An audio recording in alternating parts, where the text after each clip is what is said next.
Welcome to Season 2, Episode 9 of Comic Book Nation, the official podcast of Comicbook.com.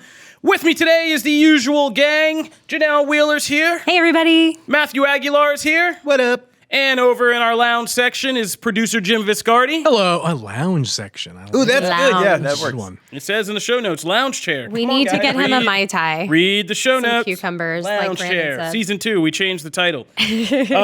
So, while we are lounging and or working, we have a lot to talk about today, so we got to get to it. We have some new set photos for some pretty big films that we are going to talk about that caused a little bit of an uproar on the internet last week. We are also going to talk about the teaser trailer. Teaser trailer for the new Is that a new Candyman. rapper? It is very teasy. I mean, That was Teasy coming that at you strangely from sounds Comic like a Book. great rap name, It does. teasy trailer. little All right. teasy. That's great. We're going to talk about a big shakeup that happened at DC Comics. We're going to talk about some late-breaking news about Jurassic World 3, and that's just our news segment. After that, we are going to deep dive into the Walking Dead Season 10B. TB, my goodness, my tongue no speak the word good today. We're also going to talk about the big reveal from Star Wars and what's coming next, and we have a recap of Toy Fair, new comics, and all that good geekery for you. So, like I said, we got a lot to do, so let's jump right in and get started. Up at the top of our news segment, so last week, we got, as I said, two big set photo reveals for two big movies. The first one that kind of shut down the internet was our first full look at Robert Pattinson's Batsuit from the Batman. The Batman. So cool. Yeah, as you guys remember, we got a first look video which teased the suit but kind of carefully cropped things so we didn't see certain details like, you know, anything below the chest or waist area, or the gloves, or even the ears on the cowl. So all of this was a mystery. And we said at the time that the reason they do these kind of these first look videos usually is because they know the production schedule. Something's going to be shooting like outside. Paparazzi, both professional and amateur, are going to be there, and the photos are going to start coming out. So you get ahead of it. You kind of control the style and the presentation of it, and it went over pretty well. And I could see why, because now we got these set photos, and I'm just further up front and for the record, I'm still behind Pattinson's Batsuit, and Oh, no. I agree. yeah, I love like it. I don't love it or hate it. I'm still behind it because we haven't fully seen it yet. That's so true. I always want to reserve judgment until I actually see the thing in motion. Cape can make a lot of difference. Yeah, not just a cape, Oh, but like wow, how yeah. it functions. I mean, it always looks a certain way when they're just standing around. It also looks very differently when they're moving and doing a very good actually point, too. Batmaning and fighting and doing Yeah. action and all that. So I want to see that. But I could see why they wanted to get ahead of it with the video, because in the set photo, I mean, there's been a whole string of Dark Knight hockey pad jokes about this kind of Batman outfit, because it does have like big shoulder pads. There's been jokes about Black Widow because the gloves have these almost like Black Widow stinger gauntlet things around them. The boots look like biker boots. There's been all kinds of. Well, he's on a bike. Yeah, I know. In the set photos, he is on a be bike fair. and a motorcycle. So this is biker Batman. If he has a special biking outfit, you don't know. But no cape. We still don't know why no cape in the set photos. Is it going to be digital? Is he just not wearing a cape? Which Yeah, it would look really cool brought on up the a lot bike. of strange arguments in this office last week about whether or not you could ride a motorcycle as Batman with a cape. Charlie Ridgely, who was like, you can't do that. Like, blah, blah, blah, blah, physics. And we were like, what's the last shot of the Dark Knight, Charlie? Like, what's the last shot of the Dark Knight? The very last Physics. shot. And is what? Oh, right. Batman on a motorcycle with his cape fluttering in the wind. But didn't Batman also have a cape in... What was it? It was in Dark Knight, right? Where he's chasing after the Joker? She literally Where- Is that what he where just have said? you been I think it's since just the at the beginning? end. Literally You said the end said of the that. movie. What's that? You said the very end of the movie. That wasn't the very end. Like, that was like... But my whole point was that Hey. the last shot of the Dark Knight is Batman's cape Oh, Hey, all right. on a motorcycle Hey, fluttering. in the did you wind. know that he has the cape? I thought he said, for some reason I thought he said Rises, and I was like, I just think thought he we watched a complete different... the trilogy. I thought he said Rises, and I was like, I think he watched a very different movie. Dude, No, you never just gave mind. us a perfect Rick J. moment. Oh, I love it. I mean, there's no back. Yeah, I remember the back cape fluttering in a way. Yeah, no. So there has been a cape, but we don't know what's going on with this Batman. But like I said, I could get with it because when it's on this stunt man who looks like Ben Affleck, by the way, with his Man, Yeah. for real. build Oh my and That is gosh, an the Affleck lips. chin. Yeah. Yes. Dude, that's The crazy. stuntman for Robert Pattinson looks like Ben Is Affleck, it the which same is hilarious. stuntman? Like, I don't even know. we like, need to what's check going into on that. here. Yeah, we got to see Yeah. who this guy Got a good is. chin though. Yeah, I mean, this great guy, chin. like, I was joking with Jim, but like, seriously, like, this guy now does have like a career boost because of this. Yeah. Because of these set photos. Right. People are wondering who's the Ben Affleck lookalike stuntman guy in Batman. So we saw it. Yeah, it looks kind of like cosplay-ish a little bit. I know Matt. I feel like Matt has something to say over here. Oh no, I honestly thought I would be the only negative Nelly about the suit. I expected everyone to like be like, "Oh my god, it looks amazing," and then I felt bad that I was going to be like the. But I'm glad. No, this is good. I'm agree with you, kind of. I again don't have it takes no faith away from the final product, and it's gonna probably look all great when it's on screen and final.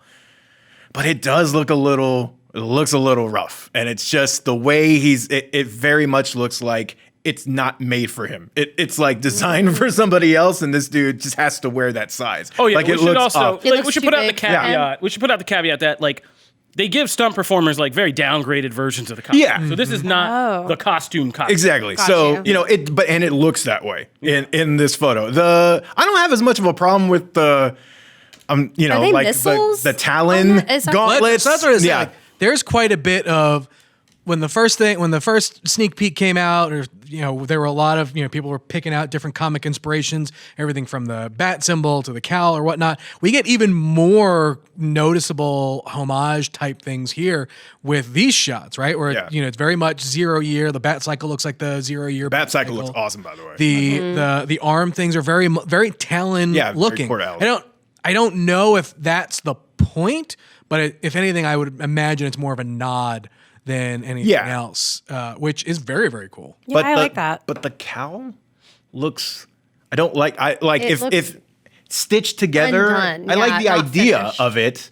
I just don't like how it looks. But again, Do we That think was this is the only his thing I didn't motorcycle cowl? Because this one does have goggles. Yeah, There are right. lenses over the eyes, which everyone's like, oh my God, white eyes. And sure, fine. But do we think, like, does he pop them out when he's not on his motorcycle? Or are they only Electronic there flip-up. are they only there for motorcycle riding? Like for the stunt, just so that like rain doesn't get in his eyes? what if There's a lot of questions around. What if to bubble bolster Charlie Ridgely's physics theory, it's a retractable cape Oh, dear. and it's a special automated helmet that I'm like the about eyes just automatically like. Yeah, that It's was my not thing.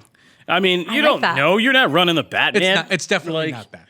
This is Darn. this is a low tech ish Batman. Oh yeah, you're right. That's such a wide thing for a billionaire with like who's running around in a vigilante suit. He didn't spring for the extra high tech, The but like cowl what's low looks tech. like- the Well, he's cowl still is learning. made He's of got a leather. motorcycle shaped like a bat. But he's That's probably not like- learning. Yeah, okay, yeah. He didn't But just the go. cowl is He didn't just leather. go by like You a- either go Daredevil, where you literally have a handkerchief and a scarf tied Yeah. around your head, or you God. go Batman of like, okay, no, he's gonna actually invest some money into his. Yeah. He didn't go through all the trouble of making bat-shaped low-tech- gauntlets. like Bruce Wayne making like his own DIY costume is not the same as like low tech for the rest of us. I ran out of time. I had to go to Costco to pick up my suit. Great. I went on Craigslist. I got these pop out white eyes. Pop them in, pop them out. Fiverr. They had the size for my cowl. Wow. But all right, so you go on Comicbook.com, take a look at all our the Batman set photos. Let us know what you think. The other thing we saw this week was another headpiece that raised some questions was Woody Harrelson. Jesus. We talked about his Cletus Cassidy and getting a look at that, but we got some better set photos this week, and it seems like the real conversational topic is going to be his hairstyle in this. And I mean, the suit is exactly what we said. It was kind of funky Palmetto meets Palmetto reference. You didn't think you'd hear that today, right? Palmetto meets Natural Born Killers kind of outfit. Where's Elizabeth Shue? Yeah, right. Yeah. God. And so, like, but what we saw is now this hairstyle. So Carnage, of course, Cletus Cassidy Carnage had like a ridiculous wig at the end of the first Venom. So we were all like wondering, what is this going to look like? I love that the set photos have people freaking out. And one of them is actually somebody like doing his hair on set. Oh my Like gosh. putting this yeah. like little weird bang comb down He has this weird like dent in the hair. It's very odd. Like, is it supposed to be curling under or like waving? I don't. It's going for, like, a Will.i.am. It's the Trump like forward brushed toupee situation with some Yeah. It's just, shaved sides. I mean, It's- I could see where they were taking this from inspiration in the comics because Cletus Cassidy has a weird hairstyle, but like.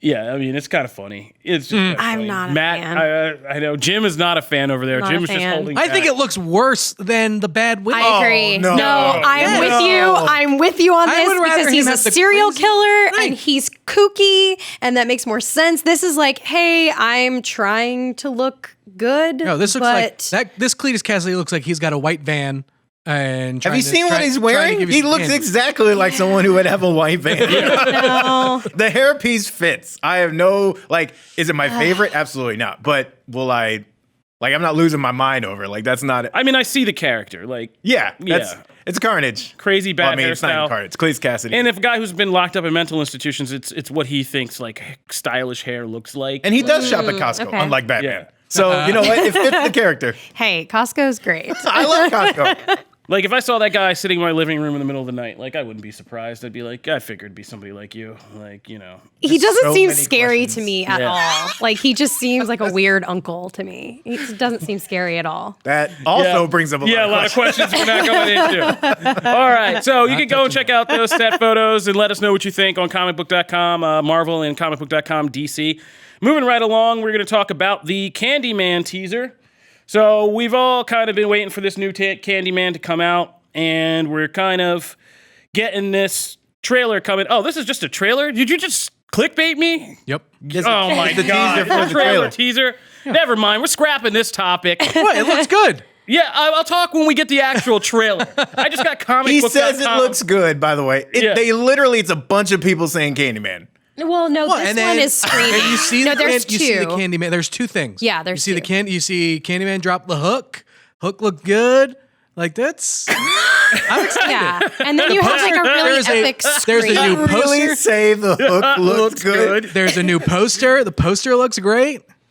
I'm excited for this. Of said hook. Well, obviously, I didn't research this topic before we came and started the show because as closely as I needed to have, Comicbook.com got me. Yes, Do we know when the trailer is dropping? Thursday. Thursday, So we'll be talking perfect. about it on the next show. For Friday's show, okay? Yes, Comicbook.com clickbaits us sometimes, and we work here, so The don't hook feel look bad. good? And this happens. That is a regular thing. We do get clickbaited by our own site sometimes. We get all clickbait. excited. It's compelling the click. Compelling the click. All right. great. There. I like that. Send your letters to producer at Comicbook.com. That was priceless. All right. Now, moving right along to something that's a little bit more substantive. We're going to talk about DC Comics and the big shakeup this week where co-publisher, there's been two publishers, main head publishers at DC. It's been Jim Lee and Mr. Dan Didio. And this week, or at the end of last week, it was announced that Dan Didio is leaving, and Jim is going to tell you the inside scoop as to why. Dudio. Dadio. Dude's gone. I don't need to say this. That sounds like Sean Paul. Dadio. Sean Jeez, Paul. man. Look, this is No, I'm just kidding. I like him. I actually really, this really is like this him. is a Anyone big my this is a little big deal, moments in the mainly background. because Oh, we do. DC was in the process of setting up its, for all intents and purposes, next big thing. The next thing that it was, looking to set up the future of DC Comics. 5G timeline. 5G, which is supposed to kind of pull together all of the strings back from everything it's done from New 52 to Rebirth and everything else in between to kind of set the new definitive timeline for DC Comics. And it already started with Wonder Woman 750, with Wonder Woman being the first superhero of the DC universe. She's a god, immortal. It makes total sense, right? And so then we're going to kind of work through there. The Free Comic Book Day issue was going to lead into that, and then boom, 5G was supposed to have been a world where all the heroes that we know and love have now gone. New people have stepped up kind of in their place. The rumor was Lucius Fox would step up to be Batman and things like that. The problem is when you try and line up something like that, you're going to get a lot of people who are not happy about it. Yeah. But the biggest thing is that you need to get retailer support, and this needed to have been the shot in the arm DC needs to get back to be competitive. They have been behind Marvel by 15 plus points from a market share standpoint for more than 2 years now.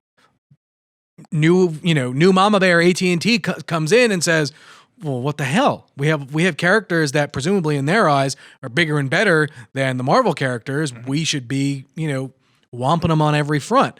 And so there's a big question of how is the brand being managed? And in their eyes, DC does not want to feed the direct market anymore. They don't want to continue to pump time and resources into an area that they feel that they are not necessarily getting their return. And the biggest person who was holding them back from that was Dan DiDio. And there's a lot of stuff going around on that front. Like, was he hard to work with? Maybe, but there was no one, I would say, at DC who had more passion about actual comic books than Dan DiDio. Whether or not he implemented them in the right way, I think Dan's problem is Dan has this love of these really obscure characters and really obscure ideas, and he tries to really and he tries to push those ideas to the forefront. Kind of leveraging his position as publisher to do so, and it kind of falls flat. On the flip side, when it does work, it works with things like bringing Tom King and Mitch Gerads to do Mr. Miracle. Mr. Miracle is a character that nobody cared about, but Dan DiDio, and got Tom and Mitch to make a book that is one of their new best-selling titles. Mm-hmm. So now it leaves this kind of this vacant hole, right? Jim Lee has really sort of gone to be the more corporate liaison from DC, the brand, and as the representative to Warner Brothers and beyond, right? He had a little bit of involvement in the Joker, a bit of involvement in Suicide Squad. I don't necessarily know how much he had to do with Birds of Prey, but that's kind of his role. Does he necessarily have the time to be focusing on publishing? Probably not. There's been a lot of speculation on who could fit that role, right? People are saying, "Oh, it's Brian Michael Bendis' time," which I'm like, I don't know. I don't think so. People are saying, well, what about Scott Snyder? And I was like, it's really tough to put people who have primarily been creators into a role like that, where they have to, Brian Michael Bendis, can build these universe spanning type events and things like that. But I don't necessarily know if he wants to necessarily give up that stuff. The best option I've heard is, ironically, Jeff Loeb. Here's the thing. Here's why. Here's what I'm going to tell you. Love that reaction. Jeff Loeb is okay. If you were to pull together DC's top 10 perennial selling books, Loeb's name is probably on 5 of them. Whoa. Yeah. Loeb's heyday. And after the success of Marvel TV, DC. But here's the thing. I think this would be a total Phoenix rebirth kind of move for Jeff. Jeff is someone who I've been in creative editorial retreats with Jeff Loeb at Marvel, and there is no one who understands comic book storytelling in a way than Jeff Loeb does. Jeff Loeb will, for everyone who, every creator who wants to spend 6 issues to tell their story, Jeff Loeb will be the first one to tell you, if you don't get to the punching within the first 6 pages of your first issue, you're not going to get that person. You're not going to get that person back. And he's for all of his missteps at Marvel with television and how he how we probably mismanaged that Marvel television brand, the dude has corporate experience. He knows how he can walk that line. He can probably, help manage the brand in that way. Now, he's just one option out of many, right? Like there's probably a number of different people, but it was the name that was kind of thrown out. And I was like, well, actually, it makes a lot of sense.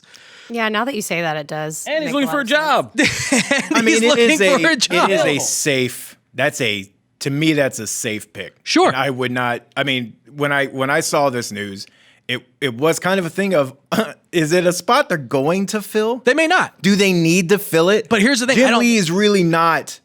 The thing also, I feel kind of bad for DiDio because he gets a lot of the blame. Yep. But Jim Lee's been riding shotgun on that car for a while. And it gets producing pretty art for us. But that's the thing, right? Everyone loves his, I'm just going to make a Batman splash page and everything's forgiven. Meanwhile, the other side of that equation gets all the grief from all the things. Now, I didn't like New 52. Oh, hey, slow down. Rebirth is fantastic to me. I really liked I'm Rebirth. the opposite, but I like both. The Button started out as a promising idea. The Watchmen stuff started out as a promising idea, and then kind of. But those were all Jeff Johns' ideas, right? So that's my thing. Do they just let this roll? And do you think 5G is done?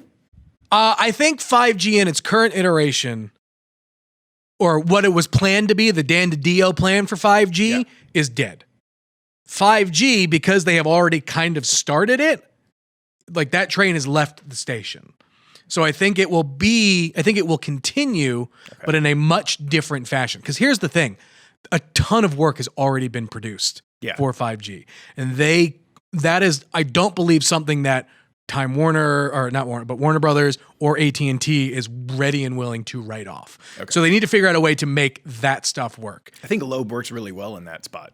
Yeah, if he has to make, you're presented a plate of, here's a bunch of half-done stuff, and we need someone to finish it out. Look, his Batman Superman run, the original 2 or 3 arcs, still one of my favorite Batman Superman stories. Yeah. Long Halloween, which may be the inspiration for the Batman, the Batman movie coming out. Big deal. All the stuff he's done with Tim Sale has been rock solid. So, that's not to mention the comic stuff that he's done at Marvel. Hey, we're not going to use this segment to sell Jeff Loeb too much. Let's pull it back. Call in to the.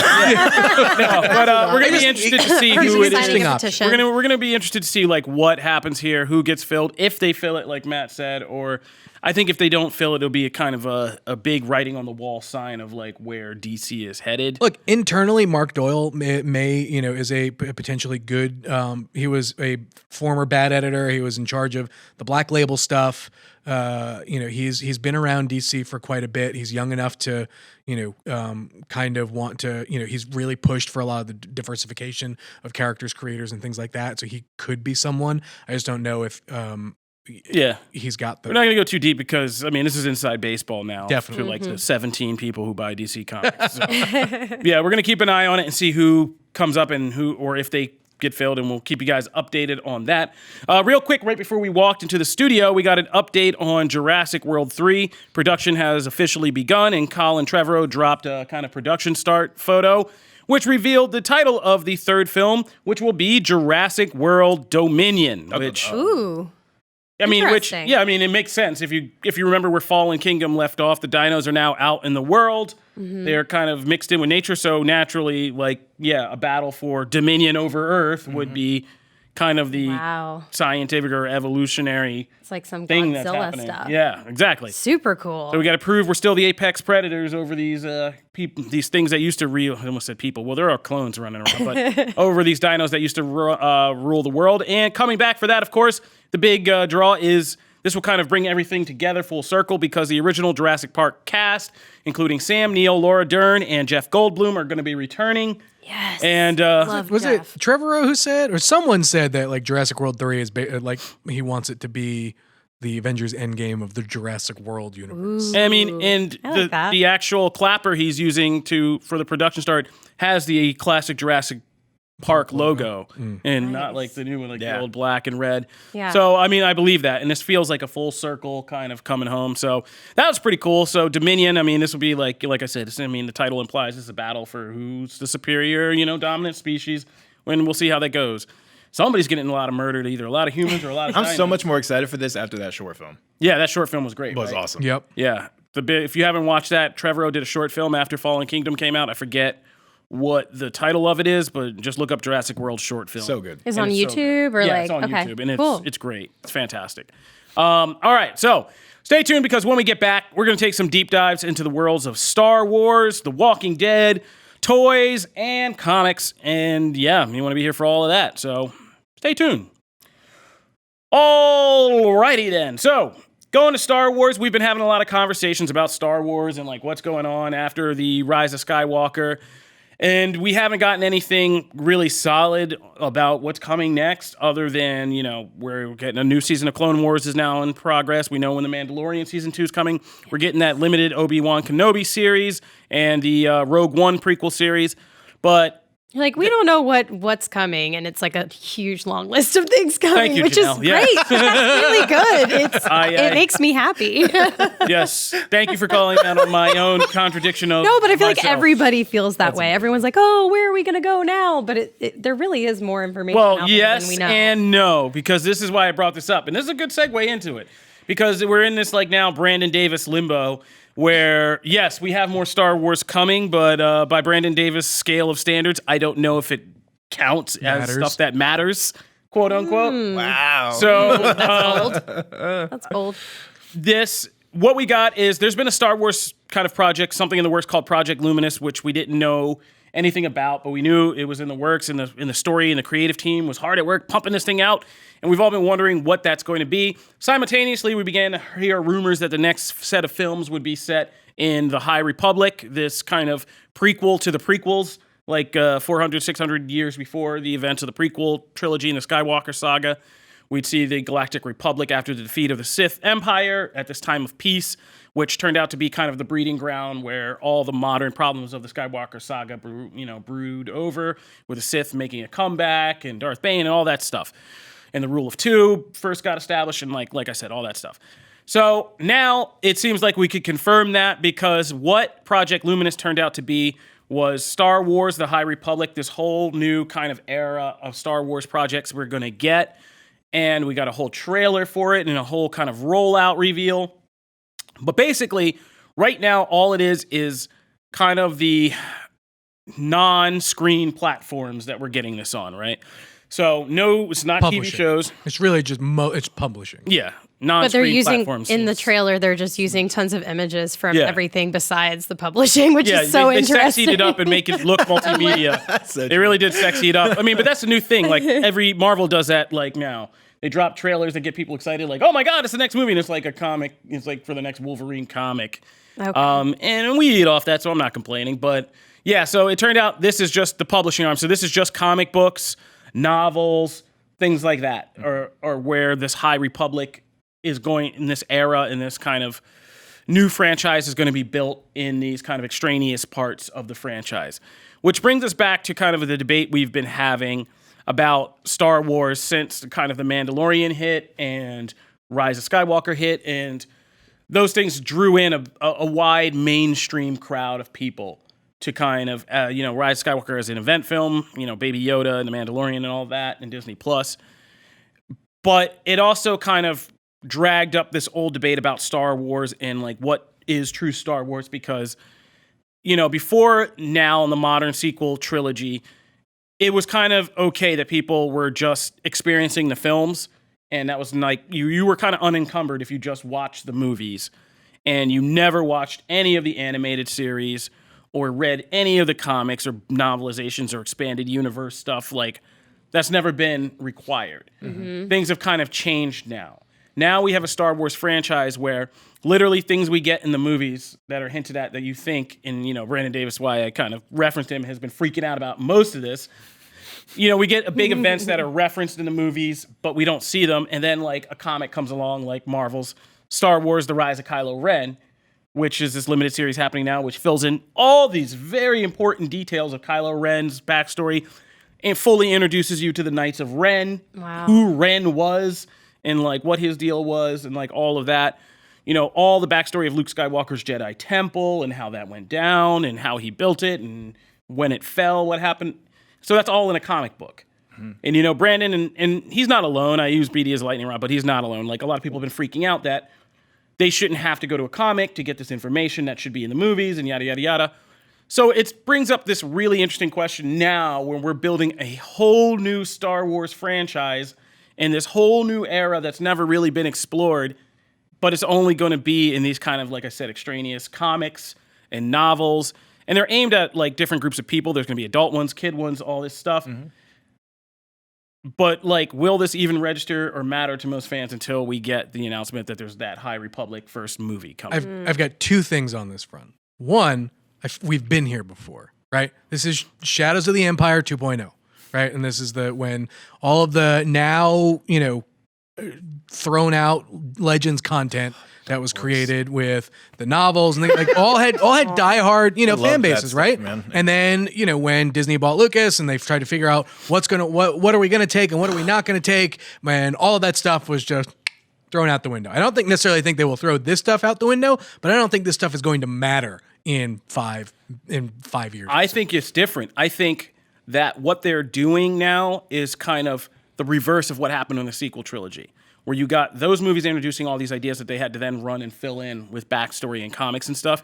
I think they're going to set the foundation. This is kind of the boring part, establishing the world, establishing the characters, and when I say world, we're establishing like an entire new universe here. That's actually kind of exciting for people who kind of are new to the franchise or like who didn't really dive into all of that extra stuff with the Skywalker, like myself, for example. Like I feel like I could get into this, and then when the movies and the TV shows drop, I'll be like, yeah, I know everything. Yeah, I don't get why you're being so It'd be pretty dismissive cool. about it. I just think, and I said this earlier, I think Lucasfilm is being too precious about Star Wars. We don't need to be precious about Star Wars. I think we need to lean into the things that resonate with fans of Star Wars, but also like what are the big things that are sticking out to new fans of Star Wars, like and kind of beyond. lean in on that front. Well- do we really need to reintroduce like what I'm imagine just by looking at the covers looks like 20 new Jedi? Like, do we need that? Yeah, I mean, this is the first time because all of the things you're talking about, and the thing that Star Wars always skated by on is this one repetitive story, this kind of circular story, which is the Skywalker saga, that just literally repeats itself 3 different cycles of, the chosen one getting tempted and either falling or rising and none of that. So, like, you got to reintroduce because now to say, like, we got to just stick to the things that appeal to Star Wars fans, that's impossible anymore because all of it was built on this very circular nostalgia. That's boring. That's now, kind of boring one, and now totally over. Like, it's gone. We're literally going into a new universe. So what I think they're doing is they're taking a safe approach. Like, if a book sucks and a storyline sucks, you're never going to hear about it again. That character, that At least angle. they're learning. But if there's somebody that jumps out as a major new villain or Like a major new Kylo hero, Ren. like, I mean, all of a sudden you're going to know who's going into that movie and like what's going to go. And they're creating their own Marvel. And they're doing that. And this is just like extended focus group testing. For their next movie. You're looking for the next Spider-Gwen. You're looking for the next whatever. And when that Because character here's comes, what you they've run with it, learned: right? if you just start trying to break the old formula and do something new, you're going to have that Last Jedi beef again. Yeah. If you keep trying to dip into the nostalgia pool, you got the Rise of Skywalker beef now. So now you're in this rock and a hard place. So like, you're going to have to reinvent Star Wars, and you don't want to risk it on a big movie that could flop. I think So my they're gonna thing is, test I the don't know waters if here this and- goes far enough back. I mean, the High Republic only goes back 200 years. No, it's about 400 to 600. Oh, is it? Because I guess I thought it was 200. Yeah. No, I Even think to be it's about fair, 400. 200 years would be a pretty significant thing. But 400 to 600 is like a But giant space. 200 years is really more is 2 generations. If you're going 2 generations back, Well, the era of the High Republic and the Great Peace is like an 1,000-year story before the events of the prequels start to kick in. From the end of the Sith War till the Sith kind of began and Palpatine began to make his moves again. That's 1,000-year span, in canon now. So like, I just want them to go back to the old. so it's kind of like, that's why I'm upset. yeah, Want them to go to and, what? I want old Republic stuff. and like I would have liked that too. I would have liked to see the Jedi versus like the Sith army, and when there was an entire army of this and like happening. But the reason why they're doing the High Republic is because it's undefined. Sure. It's been talked about in canon, but there's no project set in that time period. And it really And gives it's just them like a big blank canvas, slate. right? Yeah. And they've already been building up to it in the comics, in the movies. Like in Rise of Skywalker, that place used to be a Jedi outpost. Palpatine's thing was an old outpost from the High Republic days. There's one in Kylo Ren that's very pivotal to the cool. Knights of Ren origin. Like to me, Star so, Peace like, yeah. sounds real boring. well, Star Peace. but that's the thing. Like it wasn't Jim. You're such. Why are And you such this is a where you troll? expand that Jim is like a general master of knowledge into all of these things, but you're missing the finer details because the High Republic, it was this great piece in the sense that the Sith was defeated, there was a republic, a functioning government. But what happened in that time period were all these smaller kind of skirmishes that weren't official wars, but they were big skirmishes. But who cares? Well, People I that think aren't That's you. their job. We already, but we know what find the a way. I mean, biggest it's a fair- threat of it's a this fair- universe is. Yeah, but it's a fair question. But I think at this point in this new universe, things like the extended Mandalorian War, which took place in this time period, fair. people That are could going to be care cool. about. Yeah. Fair. Mandalorian War, fair. But also people Yeah, there's who more aren't than this. just enamored with the current Skywalker saga are looking for something different in Star Wars. I'm even saying separate from the Skywalker thing. We already know what like the biggest threat of this universe is. It is the Sith, right? And this is where they kind of got back to power. Like this is part of this story is going to be the hubris of the Jedi thinking that they beat the Sith, it's all over, and the Sith having to kind of, there is a big Sith story in this.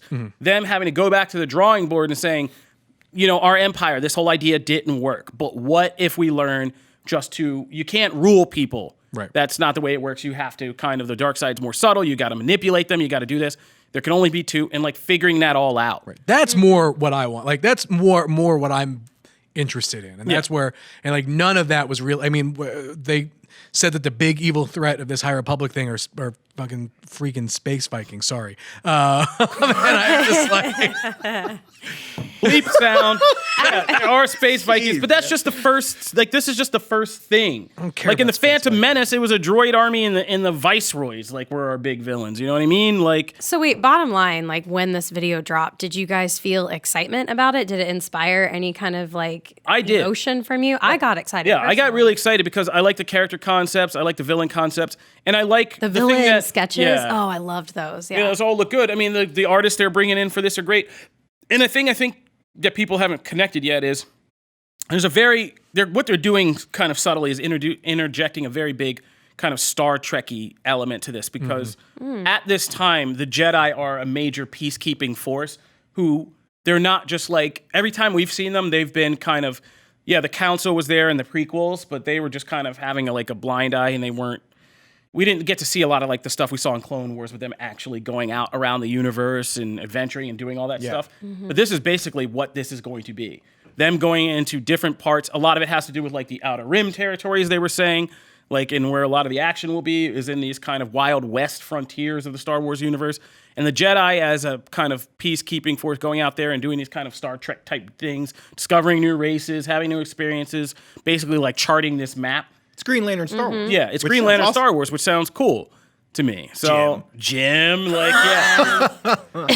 I think there's going to be more potential here, and I like that they're going to be able to use comics and books and kind of figure out their way here and build a legitimate foundation, so that there's actually something to talk about when we go into a new movie. I'm excited for more, even just speaking solely on the comics front, for more for comics that are outside of the Skywalker saga. I feel like that's been fairly done to death.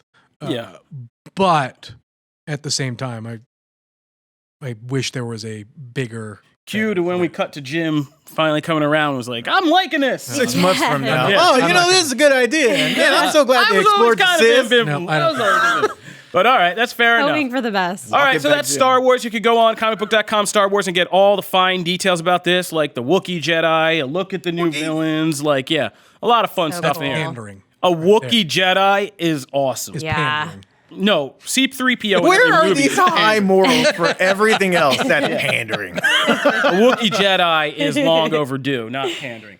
So, now, going from Star Wars over to Janelle's expertise side of the Oh my fence. gosh. We're going to talk Walking Dead. We put this in Freaking here out. just for you, just to give you... Really? Yeah. Oh, because I'm after so the Dead, happy. give you some After the Dead nostalgia. So first of all my Walking Dead people, hello. We're still here. I'm still a huge fan too. So thanks for being a fan with me. Hashtag TWD fam. Yes, I love it. I love The Walking Dead. Huge fan of Greg Nicotero. Huge fan of the whole entire storyline of following it. It's the only comic book series that I have actually read the entire thing. And I'm pumped about it.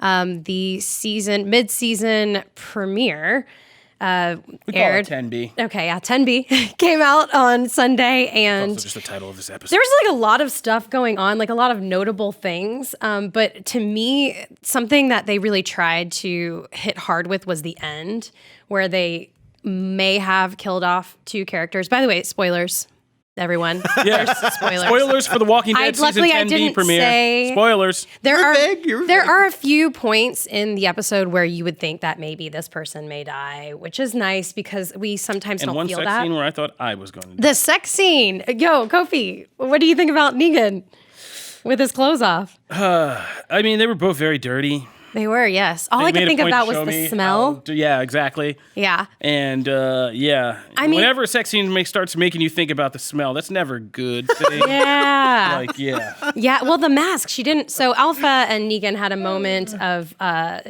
just you're kind of scared for Negan that he may be murdered by Alpha. She's leading him out into the woods. She says, strip down. Instead, she was going to murder that ass. And he turns around and she is with naked you two? with the mask on. So she's wearing her Whisperer mask, They and bumped uglies. she proceeds to literally. thank him. You just got after him. Oh God! She proceeds to thank him in a way that he would understand because he is a crude man, and she bangs him in the woods with the mask on. Kisses him with the mask on. That is all just weird to me. But There's been a lot of unsettling stuff on that show. yeah. This nears the top of the list. Yeah, was- it really did. And I'm also, I guess, standing was the position, some kind of standing position, because I don't think they. Anyways, moving on. The one of the craziest moments for me personally was they were trapped. The episode starts where they're trapped in a Yeah, cave. this was not good for you claustrophobics I'm out there. personally claustrophobic, and when Carol, we come to find out, is claustrophobic, and she proceeds to have a straight up panic attack, and I started to have a panic attack as well. I was standing up, jumping up and down, screaming at the television in a few moments of the tight spaced crawling out of the cave scene, especially with Who was his Jerry. name? Jerry, yeah, that got me. Oh my the God. broad-shouldered man. I was like, oh He's God, huge. this is my nightmare. He's 6'2", big man. He's a joy on the show. He's one of like the only comic relief characters, and he's so joyful and happy, and he just like brings so much spirit to the show. So if we lost him, I would freak out. But yeah, he got wedged in a crevice and couldn't get out, and walkers were grabbing at his feet, and it was just really, really terrifying. And my heart, the tight space, man, that got to me more than, like I said, the end scene where we could have possibly lost two haven't had- characters. I didn't even need that, because the cave walker stuff just messed with me so much and had my heart racing so much that I didn't even need that fear factor in the end. We still don't know what's going to happen to those two characters. They could still be okay. But you know, the show is not Sure, they got fearful some other of killing projects people they off. need to go send to. Yeah.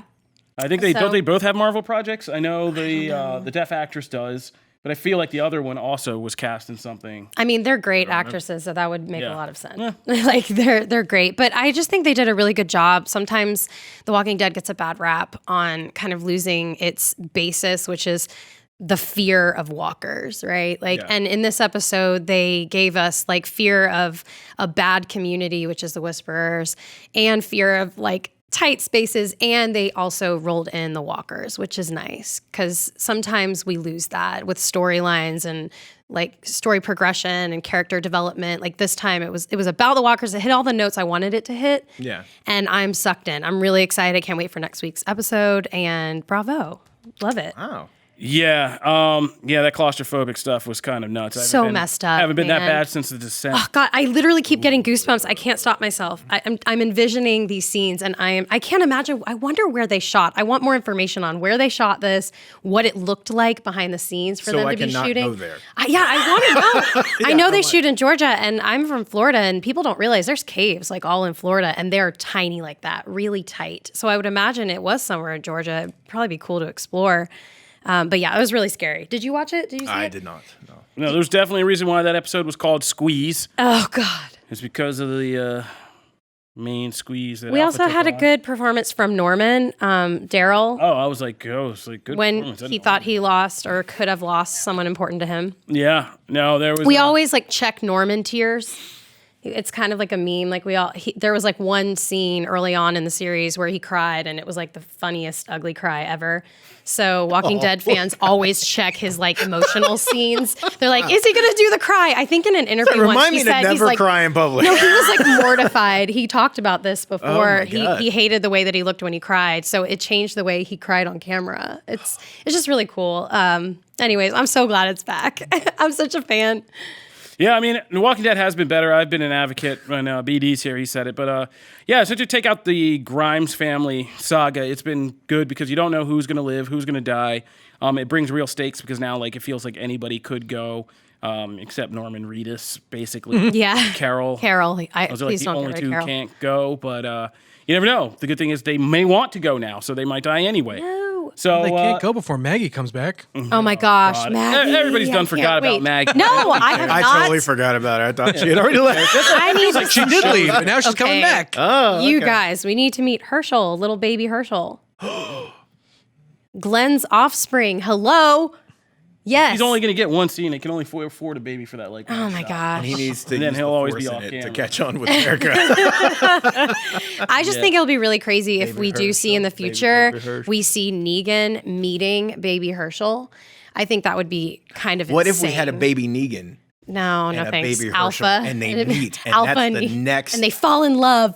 They live happily ever Yeah, after. whoa. I'm just kidding. this scene with Negan was an Easter egg to the comic where later he cuts off Alpha's head. But Exact. That's all I could think knows? about. Now they could I get thought pregnant. he might have done it during that intimate moment. I was like, well, maybe this is his big fanfic already chance. probably exists. I mean, I wouldn't be surprised. I mean, it would be funny if like he went to kill her in the end, and then she was just like, "By the way, I'm pregnant," and then he was like, Oh my God. and And then really? run like, off together. and then No. the baby stops her dying because like it heals her. Stop. Because Just that's stop. force He healing. definitely Nobody wants wants to hear this your to crazy be like sci-fi. fanfic. No, keep your comic books. Speaking of which, we're gonna move on.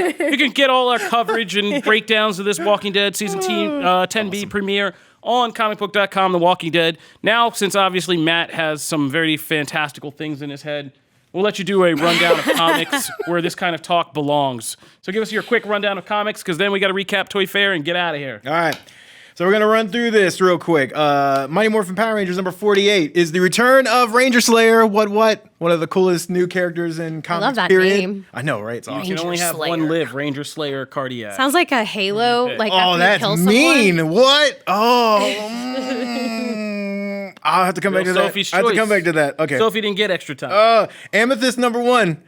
We also have Batgirl number 44. Batman Beyond number 41. We have Batman Curse of the White Knight number 7. I still love this series so much, and it's almost over because issue 8 will be the finale of this. This is the Black Label book, and it's been fantastic. And it has this is a spoiler, but it's not really a story spoiler. I just want to say it has one of the coolest little Batman 89 Easter eggs in it. And if you love the Batman 89 Batmobile, you will love this issue because like Sean Murphy draws the snot out of it. I thought they already announced another sequel to this. Is that? No. Because they're not going to. I mean, they're not going to stop that money train. They're just going to. I mean, there's been a spin-off already. There's Right. like a one-shot, but yeah, they haven't announced it yet. I imagine it's coming though. Batman Overdrive, which is the new middle grade book as part of the old DC Ink line, which has been great. Far Sector number 4, still one of the coolest Green Lantern books around. Is that still being drawn by Jamal Campbell? Yeah, and it's beautiful. So good. That It's dude is so good. stunning. Oh, it's a gorgeous book. Leviathan Dawn. Number 1, yeah, I'm not gonna say anything else about that. Tales of the Dark Multiverse hardcover. We talked about it a few times. This was the kind of what if alternate scenario of all these different classic DC stories done in the Dark Multiverse thing, and it's all collected into one. So if you liked any of them, which actually some of them are really good, they're all in one place now. We also have Teenage Mutant Ninja Turtles Jennika, number 1. Jennika is the new Teenage Mutant Ninja Turtle, the newest one coming to the series. So Love now that she's getting name. her own spin-off. Jenica. Right, it's awesome. Ooh. Weatherman Volume Great. 2. I still love this book, and so if you're behind, you can catch up on the second volume. Volume 3 will conclude the series, and that comes out later this year. 2020 Force Works. I don't know if there are any Force Works people in the house. I just love that old team, and so now they have a new iteration. Image one? No, the Marvel one. The Marvel. Oh, okay. the You remember Force War Works, the Machine cartoon? And, Oh, it was awesome. Anyway, well, I thought it was awesome at the time. and it's basically a book for anyone over 30. Well, this one's back. This one doesn't have all those characters, though, but it does have some great characters. name. Like, I didn't expect Gauntlet to get used in a book, which was awesome. Ant-Man number 2, Avengers number 31. There are actually a couple really interesting revelations in this book, so don't miss Does that. this start the Moon Knight arc, or are we No. still one issue away from that? This is one issue away from it. We also have Avengers of the Wasteland number 2. The Old Man Logan, Dead Man Logan version of the Avengers has actually been kind of interesting, so excited to see where it goes. Dawn of X volume 2. Collecting all the second issues of the of the Dawn of X. However, I will say Marauders, the trade, the actual one that just collects Marauders, is coming out in April. So they are coming with just the individual series. So if you don't want to get all of these, which is ridiculous, you can do that. Falcon and Winter Soldier number 1. Fantastic Four Grim Noir number 1. We have Giant Size X-Men, Jean Grey, and Emma Frost. This is actually really good. It's gorgeous. I really liked this. Yeah. one. Russell Dauterman art is When I got this is a slight spoiler, but it's mostly a silent issue. yes. And when I got to like 3 pages in of it being a silent issue, I was like, ugh. But once you get to But the the last very end, time they did that was during the whole Marvel silent issue week or month that they did all Yeah. silent issues. And that was like one of the best issues of New X-Men was Jean Grey and White Queen had to go inside Professor X's mind to save him. Yeah. And get her back This to is Nova. almost that, And that was beat for amazing. beat for the first. That's awesome. This is almost that beat for just- beat for our first couple of pages, but where it ends and what that means for the future of the X-Men stuff is incredibly interesting. Yeah, it's really good. It's So a if you're very, gonna I would pick say that it's a very important issue. Yes. So if you're and all these digging giant that stuff- size books link together, by the way. Yes. They are actually telling a story. So they're one shots, as Jamie pointed out, they're one shots, but they are actually linked. So good to keep up. Nightcrawler's getting one very soon. We also have New Mutants number 8, Spider-Ham number 3. We also have Star Wars number 3.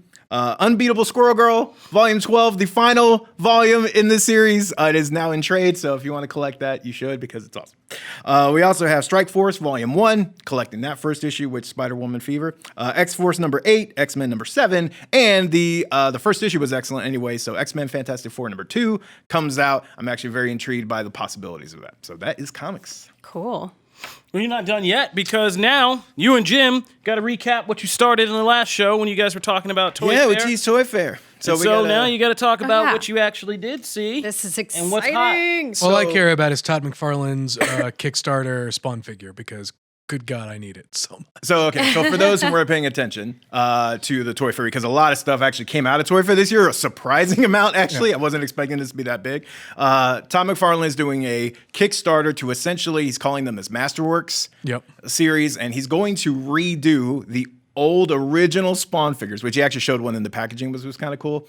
So I forget what year those came out, but he's going to do the old school packaging, but do the old figures, which I think there were 9, and he's going to do them in the new updated McFarlane style. He showed a prototype of one. It's gorgeous. And he was pointing out a bunch of flaws in all the old toys. Like, this rubber, this was rubber. I can totally do better than that. He was essentially crapping all over his old toys. And everyone who has one is just I know, looking at right? it Yeah, in it's like, tears. oh, geez. But if they're like the prototype, it's gorgeous. It's got like a foldable cape. Yes, the big thing around that original figure was that the cape folded around like this front of Spawn, and you can open it up and give him a nice big cape. This is like that, but on steroids. Yeah, it is Well, awesome. maybe that's what the new Batman suit's going to be like. Now, here's the thing. You bring up Batman. It's actually interesting because, real quick, Tom McFarlane recently started doing the DC figures, and if you look at this figure and you look at one of his DC figures, you're going to notice a difference, and it kind of makes you go, "Can I get a Batman like that Spawn?" That's not Todd's fault. That's DC's I'm fault. just saying that Wow. it is one of those things you don't really think about, but then you see them up close and you go, okay, I want a Batman that looks like that. So hopefully that's the case later. Speaking of Star Wars, Baby Yoda Fever is in high gear. The animatronic Baby Yoda that was shown off is actually almost sold out everywhere. What is the price point on that? I forget what his price point is. It's kind of it's a little more expensive, but still. When you say expensive, what? Expensive in... It's like $60. Yeah. Oh, okay, that's not bad. More than 20, which is kind of typically what $19.99 I thought you were going to tell me 150. Here's the thing: I'm down. they had something like this that they released with that was a Chewbacca. It was a Chewbacca toy that would react to you talking to it, and it would move its arms a bit. It would do a number of different things like that. And this is that, but really like an updated version of it, which the Chewbacca toy is very, very cool. So it makes perfect sense for them to do something like this for Baby Yoda. So. And it's cool looking. There's also it's part of the lightsaber line, Darth Revan. That saber looks awesome. It's part of their FX spiffy line of lightsabers. It looks really cool. Wow. There's also just another bit of Lucasfilm just picking what they want from the old legend stuff. And now they'll have a whole new world. You to either pick take from. all of it or none of it. I hate this cherry pick. There was a lot of Funko Pops announced. My Hero got a slew of really cool looking pops. That Endeavor one is just Yes, gorgeous. is one of the coolest pops ever. Yu-Gi-Oh got a slew of really cool looking pops. Marvel's Avengers got some really cool You're just gonna ones. gloss over the Exodia pop? Whoa. For Yu-Gi-Oh? He was so excited. For I've Yu-Gi-Oh never actually seen fans? him so excited. For Yu-Gi-Oh fans, the Exodia pop, it is legit. I am definitely day one getting one of those. Wow. I was more excited for the Office Pops that came out because I have Stanley with a pretzel and I by Meredith in the Oh Not my Safe for God. Work blurred out. That is Casual great. Friday pop. It was amazing. We also had Disney villains, Wonder Woman 1984, Inuyasha. Am I saying that correct? Inuyasha, yeah. Inuyasha. Okay. Those were the first ones, I believe. They've never had their own pop, so now they have their own series. Mighty Ducks got their own pop. What? Pop. One of my favorites of the weekend, though, was the Pop albums, which was recreating famous album covers. And their first one is the Notorious B.I.G. No. And it's the baby, and it's the It looks What? Stop amazing. it. Looks amazing. Stop it. Yes. So That was their debut. That was their that first was one. their first one. I might need that. Me too. Oh, God. Also, the Valkyrie on a Pegasus pop looks really cool. So Ooh, yeah. we also got Hasbro revealed a bunch of stuff. G.I. Joe Classified, their new Marvel Legends line of G.I. Joe figures. We also got AEW's debut of their figures, which actually look really good. Marvel Legends teased a bunch of stuff, but the highlights are, I know Kofi's a big fan like me, Age of Apocalypse, and it's gorgeous. There's also a Build-A-Figure Sugar Man. That's it. Coming. They revealed a bunch of other regular figures, which all look really good. But the biggest thing is that they tease at the end. I remember when we were talking about They announced it. No, they teased it. It was at the end. They left it and they go, we'll just let the video play. And then they let essentially like this screen highlights mutants in the crowd, and it's showing X-Men, and it's all done from like this machine interface, looking like a Sentinel. They didn't show it, but I cannot wait because that is one of the biggest things I wanted for years. Is them to just release Sentinels by themselves. That's not what I was thinking. What were you talking about? You're totally missing probably the biggest announcement of that entire. Are you talking about the movies? X-Men X-Men you're movie excited for that. figures? I'm not X-Men as movie excited. figures. That's a huge deal. I get it, but that's not. I don't care because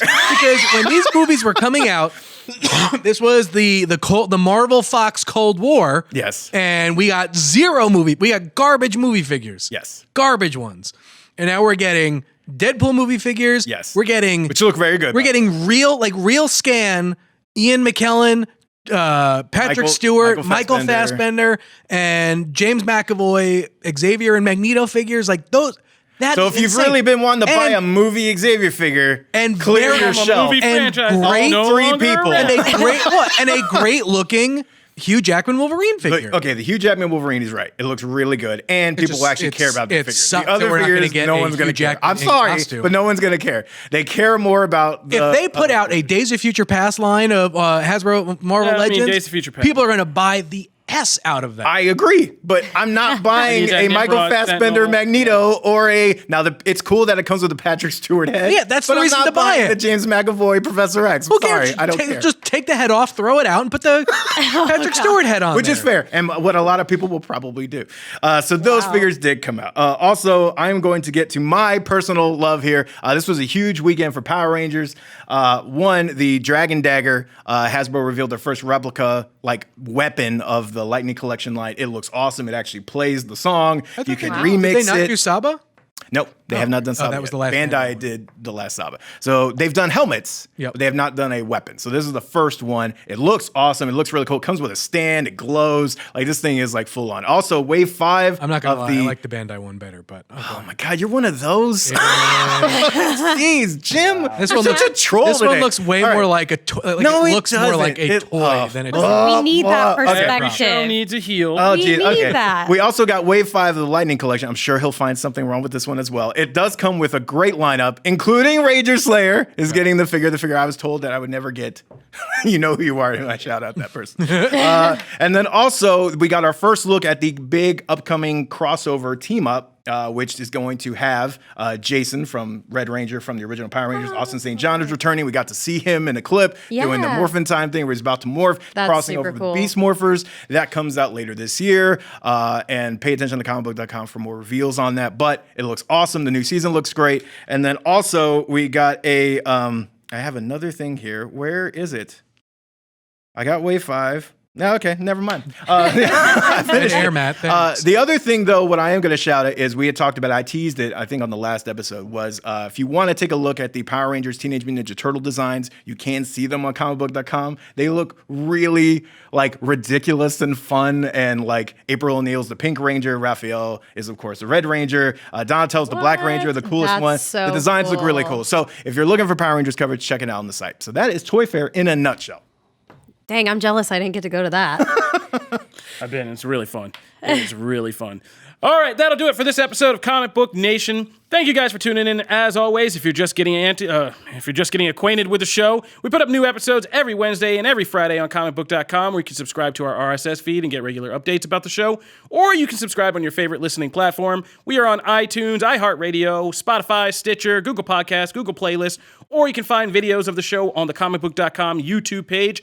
If you want to continue the discussion, ask us any questions, or just shout us out, hit us up at the hashtag ComicBookNation, or you can reach me at Kofi Outlaw. You can reach me at Janelle Wheeler and on Twitch, same name. And you can find me at Matt Aguilar CB. And if you like the show, go on iTunes, leave us a nice 5-star review. I think sometime next week we're going to hop in and do review reading. We'll do it when everybody's here so we can have some fun with that. And if we read your 5-star review from iTunes on the show, we'll send you some comic book swag in the form of a Comic Book Nation t-shirt with that nice thread count. Dude, I love these shirts. I say it every time. I love these shirts. I wear them all the time. They are really good shirts. They are legit good. That's why I try to talk them up. I get a lot of crap for it, but, I'm just trying to sell our wares, but that we're giving away for free and 5-star reviews. So if you want one of those, be sure to leave your 5-star review on iTunes. Otherwise, that'll do it for this show. We'll see you guys when we come back next time. This is Comic Book Nation, and we're out of here. Deuces.